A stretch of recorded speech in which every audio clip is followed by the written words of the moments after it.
Hey, welcome. How are you? Come on in.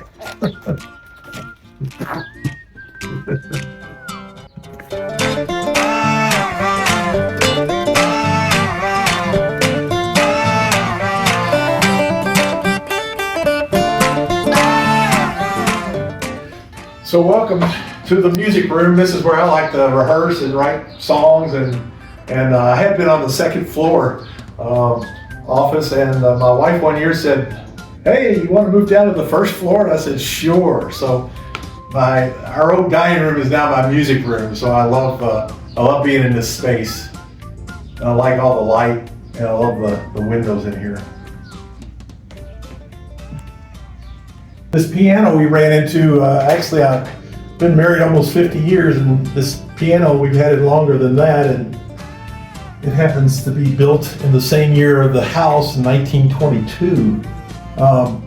So it takes up a lot of room, and I'm not a great keyboard player or piano player, but I have learned a few things over the years, and I had a sister, Mary Victor, who taught me Suzuki violin and piano after college. So it was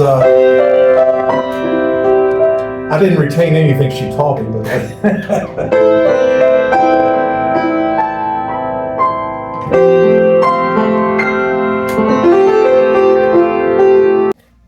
Hi, I'm Bill Clark.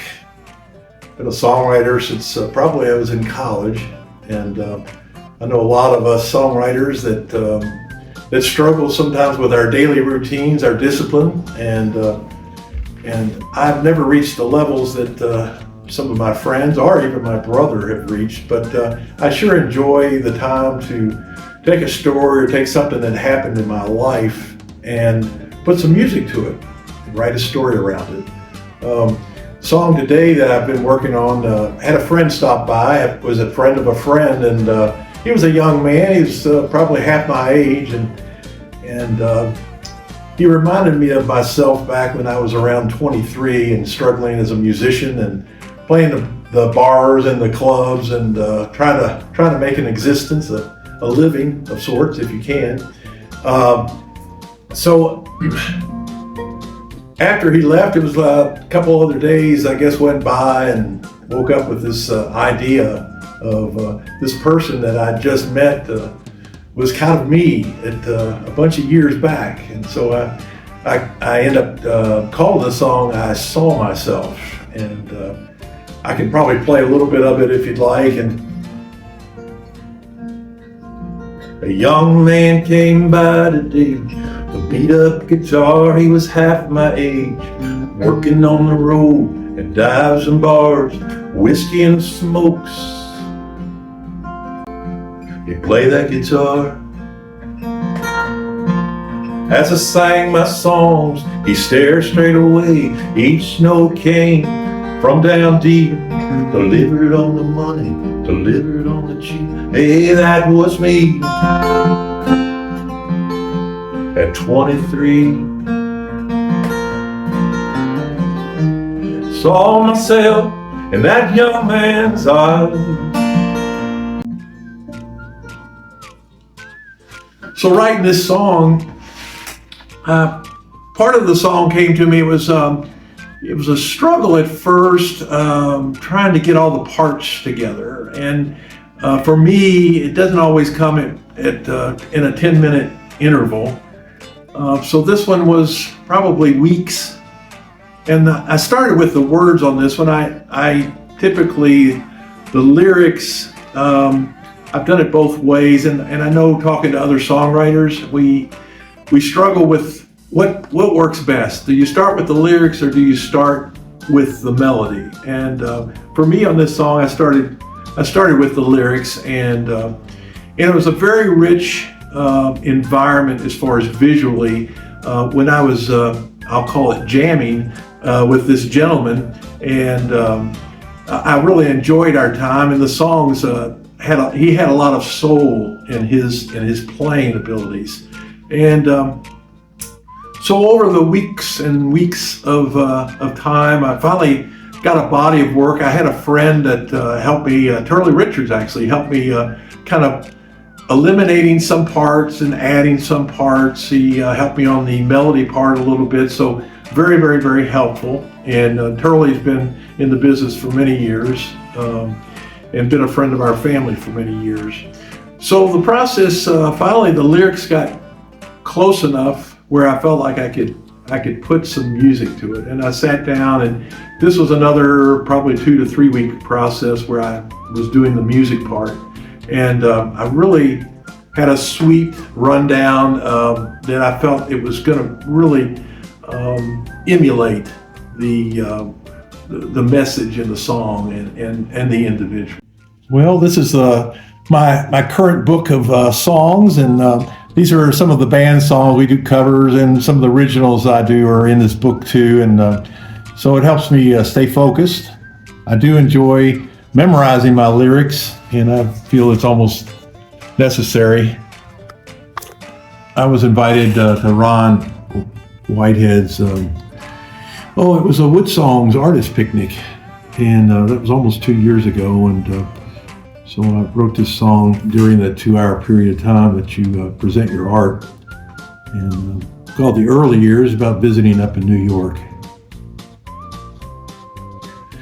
Yeah, I haven't played this song in a little while, but I'll try to just hum a little bit of it, sing a few lines. Was the summer of '69, Joe Buck could have been a friend of mine. My visit to Gotham town earned some stars in my crown. So it was nice when I got through with the song. I saw myself take it to the band, and we all worked our parts out and got some harmonies going on. And so it was very nice to play that out. And my band days go back to my first band was 1966. I was a background singer, and I was a freshman in high school at the time. And then I left the band to play basketball, concentrate on basketball in high school. And my junior year, I became a boxer to help with my basketball, and that helped immensely. And it launched me into my college days of playing basketball. And my senior year in college, my coach came to me and said, "Bill, I think a 6'4" center is obsolete, and we probably don't need your services this last year." So that was in the year 1973, and that was the first year I started playing guitar out in bars as a solo performer, and I started really liking it. And I was an accounting major, and decided after about 3 or 4 years of accounting and playing music at the same time, I went to my dad, who I was working for, and I said, "Dad, I don't think this accounting's working for me." And at the time, my hair was growing pretty long, so Dad looked at me and I said, "Dad, I think I want to just concentrate on my music if you don't mind, and I'm going to leave the accounting behind." And he said, "Son, if you don't follow your heart, you'll never be happy." And I've carried that message with me for a long, long time. So went into 1976, and my friend John Gage and I and Dana Gunnison, we had a band called Country Folk, and playing at a bar called Down to Earth Pub, and we ended up getting an album deal, and it was an exciting time in our lives. So in 1976, John Gage and I ended up writing a song together on one cold January 1st evening, and one called E Minor Blues. And I've been out standing by the railroad track, just waiting for that train to come by. Guitar strong, it's around my back, I'm gonna play the blues for her.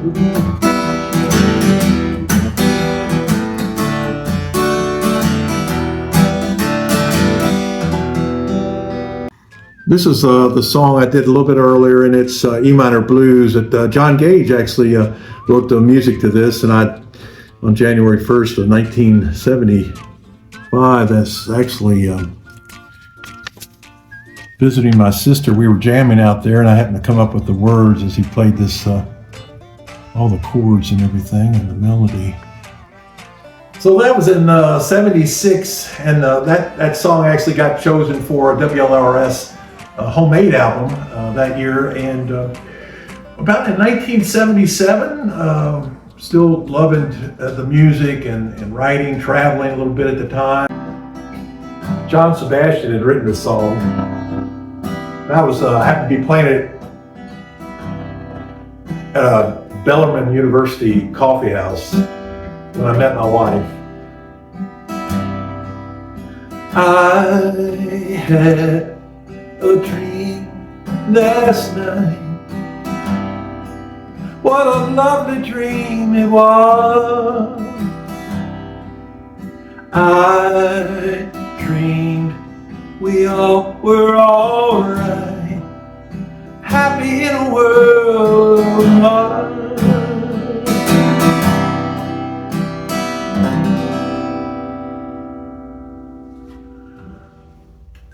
Well, Teresa, best friend, and I were going together. It was Teresa's best friend, and I had been dating her for a few months, 3 or 4 months, and I was deeply in love, and then we broke up. And so her best friend, we met, and she was consoling me and helped me get through that period of time. And so we started seeing each other regularly, and that was in 1973.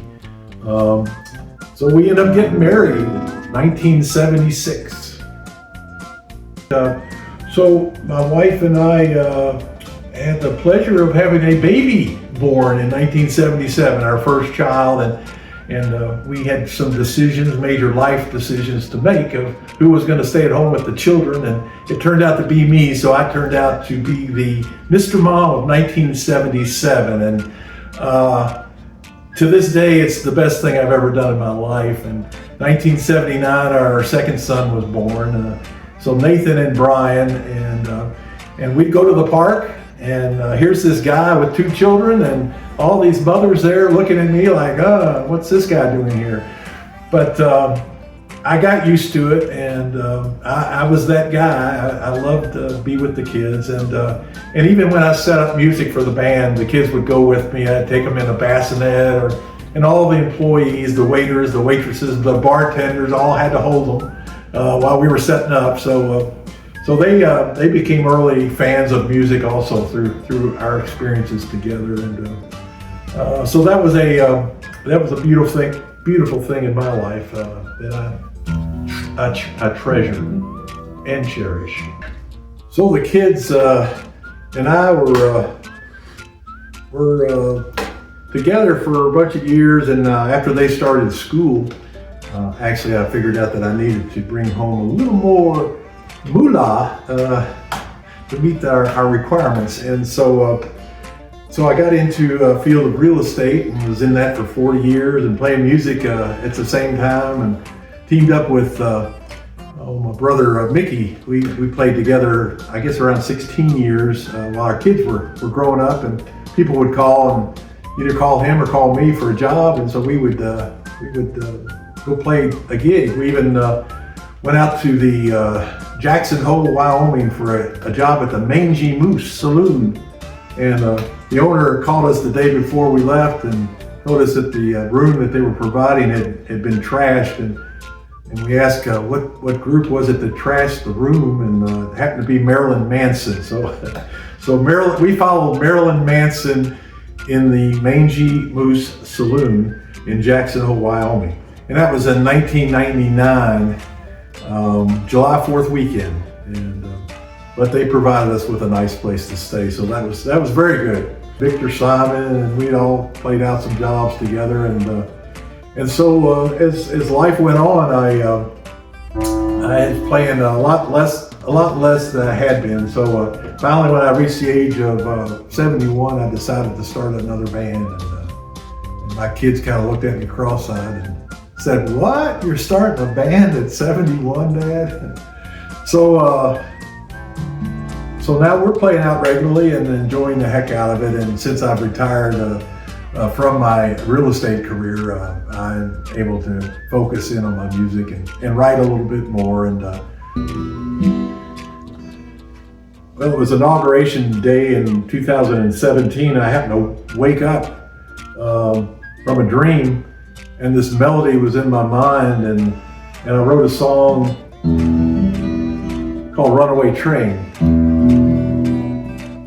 I happen to, I don't use pen and paper any longer. I used to do that, but my handwriting's so bad it's hard to decipher what I've written, especially after I just woke up. But this particular song called Runaway Train, oh man, I fell in love with this song. This is, it was written about the political times in 2017 and the fear that I had at that time of what was coming down the pike. And the song, actually, I wrote it in a day. It was one of the faster songs I'd ever written, but I used my phone and I'll sit in the chair and just start working away at it. And, there's a train speeding through our town, stealing our freedoms, poisoning our ground. As far as melodies, this particular song, I actually had the melody when I woke up. And that was the first time that had ever happened. So it was a little bit easier to put the song parts together. And I like it when it works that way. It doesn't always work that way. As far as other melodies of songs that I've written, I've teamed up with others who write lyrics. I was always interested in swing songs at the era I wrote that particular song, and I had just learned this 6 chord. So I started working with that, and also it was a half step apart. There's no way to repossess a heart that you don't own. So I really love I was trying to get away from a standard type of chording progression. And I thought, can I put a half step lower chord on this particular melody and have it work out? And for me, it worked out. And the song ended up getting chosen for another WLRS homegrown album here in our region area that was fun, and we got a live recording done on that. Anyway, it was a fun song to write, and the lyrics, Floyd Knobs was the writer of the lyrics, and we had a good time with that. Another way I've written melodies is I learned how to open tune through some friends of mine prompted me and teaching me a little bit. Dave Evans was a big proponent of open tuning as opposed to standard tuning. And so once I got into a D open tune guitar, I was able to write a song. And that particular song was during COVID, and it was during the Match.com era. And I have to laugh because my joke is that it was hard to find a mate for some of the people out there searching for a mate during COVID on Match.com because they had to wear a mask on their face. But that's a bad joke. You couldn't see anybody's face. But the open tuning really helped me to write that particular song. It's called Waiting for Love. And I dedicated it to all the people that were out there trying to find a mate during COVID, which was an extremely difficult time for people to meet others. Well, this last song I'm going to do, and during COVID, my wife Teresa was probably getting a little bit tired of seeing me because we were staying around the house a whole lot. And so I ended up out in the garage. It's unheated during the winter, and so I was writing some songs and spending my time out there. And this song about folks during COVID it's called I Think I Like You, and it's another Match.com song about somebody that was hopeful of the person they were going to find. But our band, Bill Clark and the Route 15 band, we play around the region here, mainly around Louisville, and Tom Roller and Katrina Harper, Tom Hardy, Mark Miller, sometimes Eddie Highsinger play harmonica with us. But we play this song, and usually brings a smile to a lot of folks when we're doing this particular song. And I hope you come out and hear us and sing along with it.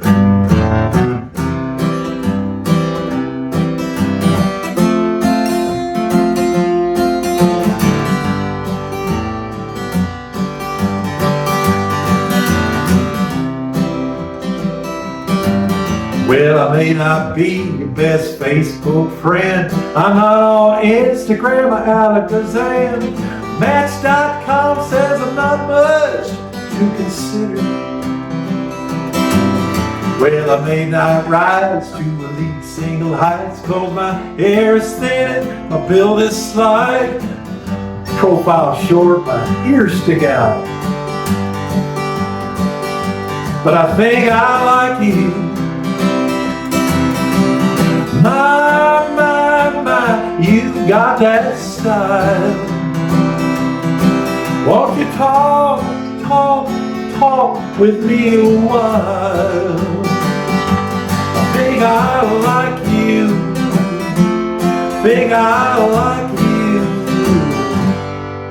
Can anyone say what love is about? Mixed up world leaves so much to doubt. It sure is tricky to find someone to love. But I think I like you. My, when you flash that smile. Won't you walk with me a while? I think I like you. I think I like you. If a turtle and a snail ever ran a race, I wonder who'd win, who'd lose in disgrace. My dad's the wonder, so don't be alarmed.